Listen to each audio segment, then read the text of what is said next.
Salam sejahtera Malaysia, terima kasih kerana menonton video-video dalam channel ini. Sebelum kita mula, jangan lupa untuk tekan tombol subscribe, share, like dan komen. Let's go! Salam sejahtera kepada semua pendengar. Berita seterusnya bertajuk, Jolo cuba dapatkan Clinton, muncul di Majlis Rosmah. Ahli perniagaan dalam buruan, Jolo, pernah cuba mendapatkan bantuan Goldman Sachs untuk kemunculan ahli politik tertinggi AS dalam satu majlis kebajikan yang dihadiri Rosmah Mansur pada 2010. Hal itu didedahkan bekas pegawai Bank Goldman Sachs, Tim Lezner dalam keterangannya pada Selasa 22 Februari semasa perbicaraan bekas pekerja bawahannya Roger Ng di sebuah mahkamah di New York.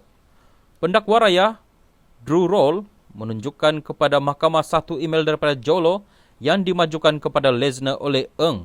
Saksi itu diminta membacakan email tersebut kepada mahkamah.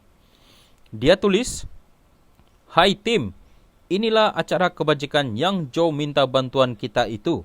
Tetamu yang dijangka ialah Bloomberg, Cuomo, Schumer dan lain-lain. Adakah Lloyd boleh dihubungi bekas Presiden Clinton? Ia majlis makan malam black tie dan kita mungkin diminta hadir, terutamanya jika kita dapat membantu." Lezner membaca email yang ditulis Lo. Black tie biasanya merujuk kod pakaian acara, biasanya tuxedo atau suit rasmi. Lezner menjelaskan kepada mahkamah, Jolo meminta bantuannya untuk menggunakan rangkaian Goldman Sachs, secara khususnya rangkaian Lloyd Blankfein, yang pada ketika itu merupakan pengurusi dan CEO syarikat.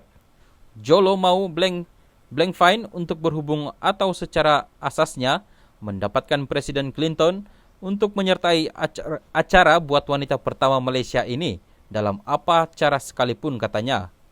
Blankfein diketahui umum sebagai pro-demokrat. Nama-nama yang disebut dalam email Jolo itu berkemungkinan merujuk ahli parti Demokrat New York lain yang berpengaruh. Michael Bloomberg, Andrew Cuomo, Chuck Schumer dan Bill Clinton. Akhirnya, Lezner mendekati seseorang bernama Stephen J. yang digambarkan sebagai seorang dari pejabat Blankfein. Mahkamah diberitahu, J membalas menerusi email untuk bertanya, "Adakah kamu bertanya bagi pihak wanita pertama Malaysia sama ada Lloyd boleh meminta Bill Clinton untuk hadir acara ini? Saya gembira untuk membantu, cuma mahu pastikan yang saya tahu betul-betul apakah permintaannya dan siapakah pelanggannya dan lain-lain." Roll, dan kamu kemudian membalas dengan berkata pelanggan itu merupakan kerajaan Malaysia? Lezner, ya betul. Ketika ditanya kenapa dia mendekati J, Lezner menjelaskan bahawa membina hubungan untuk Rosmah dan Najib Razak yang pada ketika itu Perdana Menteri akan memberikan manfaat buat Goldman Sachs. Katanya, ia akan menunjukkan kepada pasaran betapa Goldman Sachs mempunyai hubungan yang hebat. Pandangan saya pada ketika itu, dengan membantu sebarang jenis hubungan yang dicari Perdana Menteri atau istrinya yang sangat berpengaruh terhadap suaminya, akan sama-sama memanfaatkan kami dalam bentuk hubungan yang elok dengan Perdana Menteri sekaligus dengan kerajaan Malaysia. Kami juga akan dilihat sebagai satu gerakan yang hebat oleh komuniti dan pasaran Malaysia kerana kami berkeupayaan menghubungkan Perdana Menteri dan istrinya kepada orang-orang yang sangat penting di tempat-tempat lain di dunia. Dalam kes ini, Presiden Clinton, katanya. Lezner berkata acara itu dianjurkan sepenuhnya oleh Jolo. Lezner berkata dia dan Ng kedua-duanya menghadiri majlis itu. Pada 2010, Najib menghadiri perasmian sidang kemuncak keselamatan nuklear di Washington DC pada 12 dan 13 April. Acara yang dianjurkan Jolo itu pula berlaku pada 16 April di Hotel 5 Bintang di St. Regis di New York.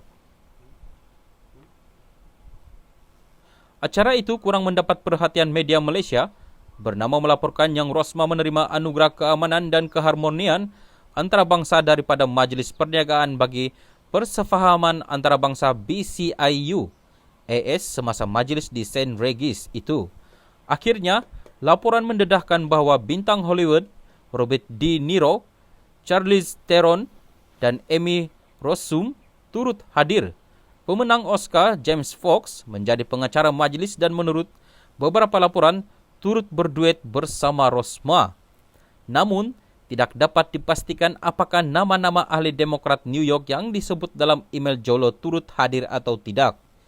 De Niro akhirnya melawat Malaysia 3 bulan kemudian atas jemputan Rosmah. Bersempena lawatan Rosmah ke New York, seorang menempa iklan 2 muka surat di New York Times mengalu-alukan kedatangannya ke New York serta mengucapkan tahniah atas penerimaan anugerah keamanan dan keharmonian antarabangsa.